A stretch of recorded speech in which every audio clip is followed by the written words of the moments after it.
What if one of the most advanced nations in the world, the land of efficiency, innovation, and discipline, once built an illusion so powerful that it fooled an entire generation of economists? What if at its peak, the land beneath Japan's Imperial Palace was said to be worth more than all the real estate in California?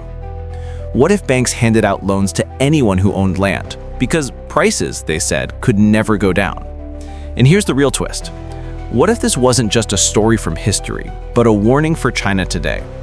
Because what happened in Japan between 1985 and 1991 is more than a financial story, it's a psychological one, about confidence, denial, and the invisible moment when optimism turns into mania. And what followed, the so-called lost decades, reshaped Japan forever.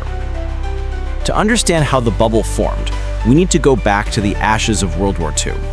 Japan's economy was destroyed, but the nation had something priceless: discipline, education, and a government willing to plan aggressively.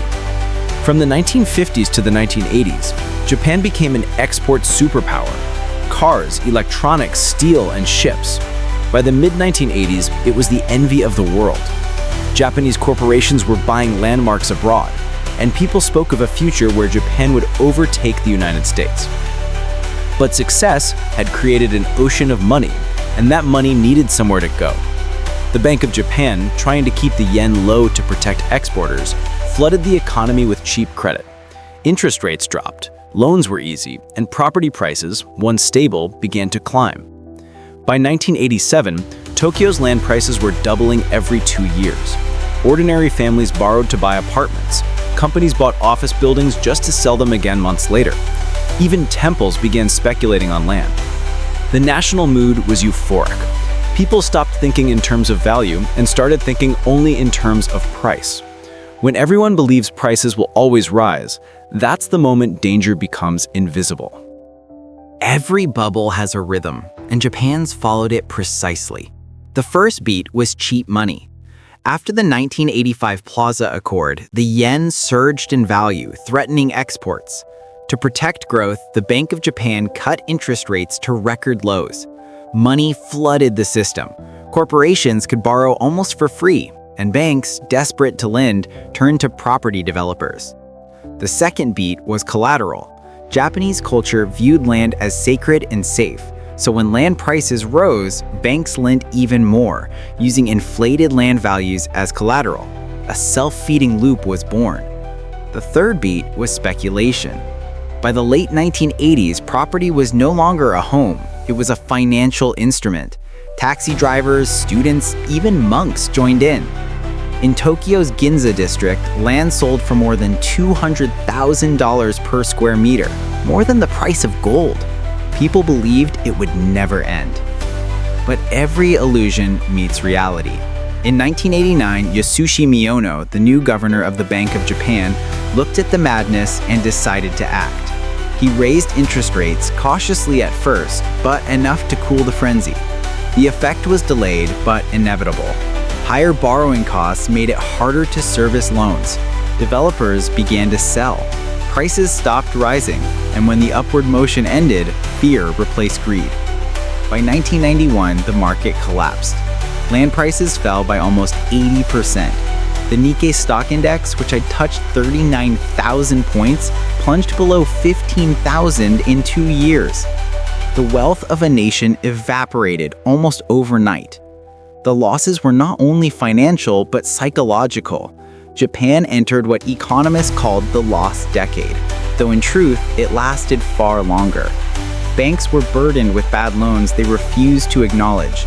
Zombie companies, firms technically bankrupt, continued operating because no one wanted to admit failure. Consumers stopped spending. Developers disappeared.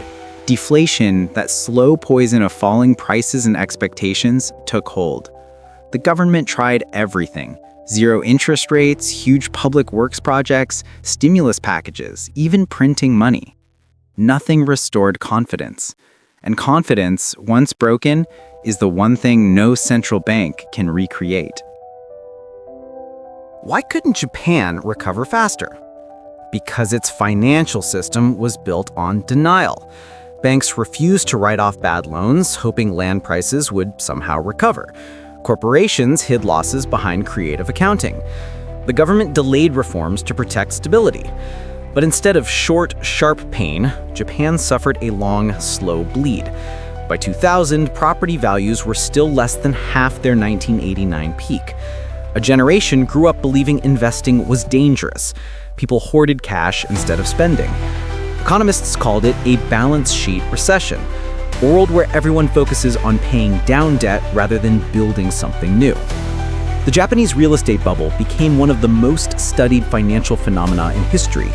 It showed that even a disciplined, high-tech, well-educated society can fall into collective delusion when money is too cheap and optimism too strong.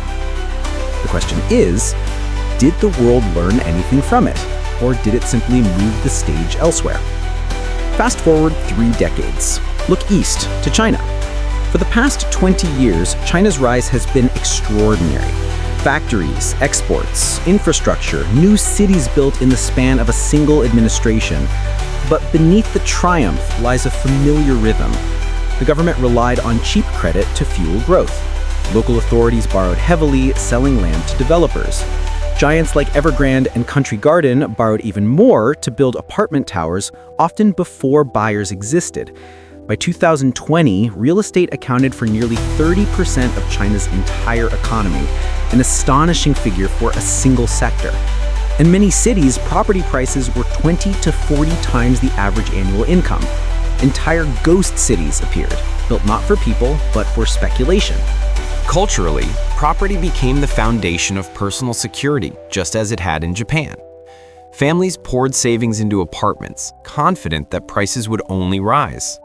Banks lent freely, assuming land was the safest collateral imaginable.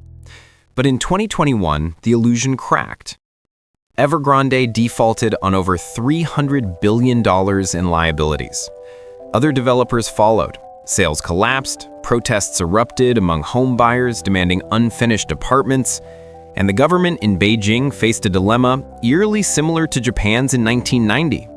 Should it bail out the system and risk repeating the same mistakes, or let the market correct itself and risk social unrest? It was the same impossible choice, 30 years later. Now, let's look at the numbers, and they're alarming. In 1989, Japan's real estate sector made up about 20% of the economy. China's today accounts for almost 30%. Japan's debt to GDP ratio was roughly 200%. China's is approaching 300%. The total value of Japan's urban land once equaled 4 times the nation's annual income. In China, it's already 5. At the height of Tokyo's boom, apartments in major cities cost 15 to 20 times the average yearly salary. In Shanghai, Shenzhen, and Beijing, that number ranges between 20 and 40. In banks, in Japan, more than half of all lending was tied to property. In China, it's around 60%. Every single metric that defined Japan's bubble, China has already surpassed. When Japan's bubble burst, the damage was mostly domestic. But if China's bubble collapses fully, the world will feel it. China is the second largest economy on Earth, the biggest trading partner for over 100 nations, and the largest consumer of raw materials. A sharp fall in Chinese property values could ripple outward, hurting everything from Australian iron ore to German machinery to European luxury brands. And beyond economics lies psychology. If millions of Chinese households lose faith in property, their primary store of wealth, it could reshape how an entire generation thinks about money, risk, and the future. Just as Japan's millennials grew up cautious, China's may grow up skeptical, reshaping the country's trajectory for decades. There are 3 lessons the world must take from Japan's experience. The first, bubbles are built on belief. Every mania begins not with greed, but with trust. The conviction that this time is different, that our system, our culture, our leaders are too wise to make the same mistakes. Japan believed that. China believes it now, but economic laws don't bend to optimism. The second lesson, easy money is addictive. When borrowing feels cheap and endless, risk disappears from view. But debt always demands repayment, if not in money, then in time. Japan paid with decades of stagnation. China could face the same. And the third lesson, denial costs more than collapse. Crashes are painful, but pretending they haven't happened is far worse. Japan's banks hid their losses. Its leaders delayed reform. The result was not one lost decade, but 3. If China follows that path, it risks losing not just time, but confidence and global momentum. History doesn't shout, it whispers. In the rusting shells of Japan's empty office towers, in the ghost cities of China's hinterlands, in the quiet anxiety behind rising debt, it whispers the same warning. Beware the illusion of endless growth. Bubbles don't just destroy wealth, they destroy belief. And when belief collapses, it can take generations to rebuild. If this story made you think, share it, because history is only useful when we learn from it. Do you think China can avoid Japan's fate, or is it already too late? Subscribe for more deep dive stories about the economic mysteries shaping our world.